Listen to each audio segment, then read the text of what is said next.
Welcome back to Power Tips. Today we're going to dive into the wonderful world of Copilot Studio. Let's take a look at what's included in this release wave. So Kylie, why don't you get us started? Yeah, so there's a section in the release notes around generative answers. So we already have some generative answers available in Copilot Studio, formerly Power Virtual Agents, right? But we see a lot of new enhancements coming to that. So improved generative answers with AI insights, that's in public preview now. So check it out, try it out if you want to get it to GA. There is not a GA date yet. Also, there will be GPT functionality to help select topics or plugins. So instead of just one um, generative answers piece to respond to specific items, you can use GPT to select which topic or plugin should be called and how those actions are handled. And that's based on the topic name and description and the plugin description and the plugin action steps and those kind of things. So encouragement now is making sure any topics you have descriptive names and descriptions and plugins and steps that all of those are filled out so that this technology can use that. And that'll be GA in the summer. And more languages are coming. So make sure you check out the list of supported languages so that you can be prepared and see if it can be used in your region. And that should be GA this month. And who's next? April already. My slide's up. Number of supported languages, we were just looking it up, right? There's 22 currently supported That's languages, if awesome. you're wondering. So that's kind of a Much neat better than tidbit. just English. Yes, right. Yes. I know when it says all, I'm always like, well, all supported language. How many is that? Is it just 3 or 4? But 22 is decent. That's pretty good. So Mhm. this one, I don't have a lot of fluff on this slide. Import and export topics across environments. That in and of itself is pretty exciting.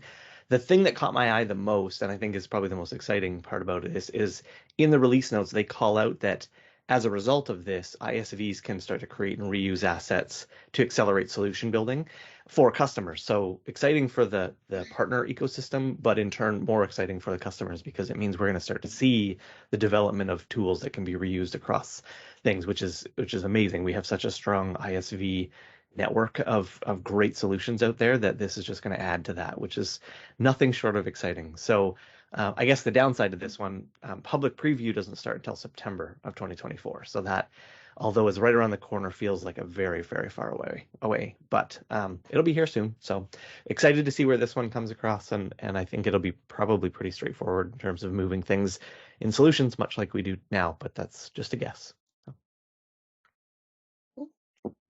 And I took a deeper dive on some of the SMS functionality that's coming here. So I feel like this is now that we've onboarded all of these organizations to Copilot Studio and using Copilots, we can bring them back to what they originally were, which are chatbots. So this feels like just kind of resurfacing what Power Virtual Agents were, but on SMS. So anyway, exciting stuff coming in the world of having a chatbot or a Copilot within a few SMS channels, primarily WhatsApp, Azure Communication Services chat, and just general SMS through your Dynamics 365 or Power Apps, whatever you're using today.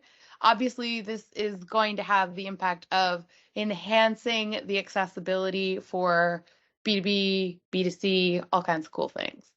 So this one, like what Malcolm just talked about, doesn't have a public preview until later on in this release wave. So this is slotted for September in public preview. No general availability date yet.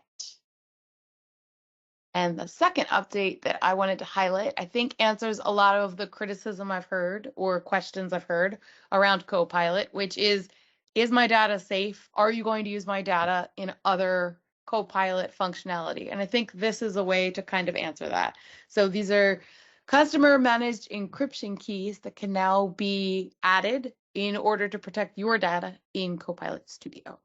So I thought this was a very nice update that people that are interested in data security and security in general would really like. This one also is slotted for September with no general availability date. What do you guys Yeah, think about these two? this one's such an important one, the call out, and just more generally speaking, Mhm. if you're using these tools, these generative AI tools, make sure you're using something that's got protections around your data in it, right? Some of them don't, and you have to be really cautious and mindful. of that. So make sure you have an enterprise version or something. It should say somewhere very clearly to you that the data that you're putting in here is not used for general models, right? And it's only used for your internal stuff. So look for that. And if you don't know, ask before you start dumping stuff in here. So that's where this kind of stuff comes into play. It's going to be so important to make sure. I mean, the data that can be put in, you can put whatever you want into these tools. So you got to be really mindful of what you're using them for and what kind of information you're putting into them. If it's training general models, it's not good. So be safe. And keeping in mind that your users are probably already using these tools, whether you're securing them or checking them or not. So make sure you're also communicating with your users what they can and should be doing and those sorts of things.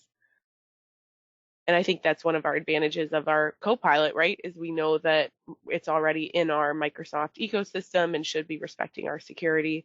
And then we have to just validate that, hopefully. Good stuff. Well, it's lots of exciting stuff in all of the release wave notes. I feel like we should wear swimming gear because when you open and say we're going to dive into the wave, I'm always like, I want to do the little dive thing. So maybe that's just because I'm a nerd. But either way, exciting stuff. We're looking forward to another episode in a short while. I think next time we're going to dive into the wonderful world of Power Pages. So stay tuned for that. We'll see you next time. Take care.